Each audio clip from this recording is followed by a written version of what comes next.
என்னமோ சரியா படலடா. பொய்யும் சனியும் ஒண்ணுடா. ஆரம்பிச்சா சமாளிக்கவே முடியாது. டேய் எனக்கும் எங்க லவ்வுக்கு ஓகே சொல்ற வரைக்கும் தான்டா எல்லாமே. அப்புறம் உண்மையை சொல்லிடுவோம். பொய் சொல்ல வேண்டிய நேரம் வந்துருச்சுடா.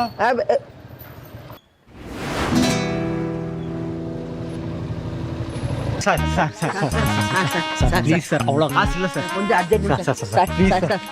இரியா, வண்டி நம்பர் பிளேட் இல்லை, உன்னோட லைசன்ஸும் கிடையாது, தலையில மாட்ட வேண்டியது கையில மாட்டி சுத்திட்டு இருக்கிற.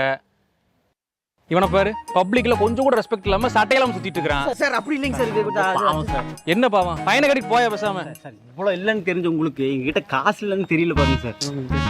எதுவுமே இல்லாம எதுக்குடா வண்டி எடுத்து சுத்திட்டு இருக்கிறீங்க? சார் 1000 பொய்ய சொல்லி ஒரு கல்யாணம் பண்ண சொல்லுவாங்க சார். நாங்கள் உண்மையாலுமே அதுக்கு தான் சார் போகிறோம். என்ன பொய்? சார் எங்கள் அப்பா ஒரு சாதாரண பெயிண்டர் சார், அம்மாவும் டெய்லர் சார். எங்கள் அக்காவும் கல்யாணம் பண்ணிட்டு வீட்டில் தான் சார் இருக்காங்க. இவனுக்கு மாதம் 12,000 தான் சம்பளம். ஆனால் நாங்கள் இப்போ என்ன சொல்ல போகிறோன்னா சொல்கிறேன்.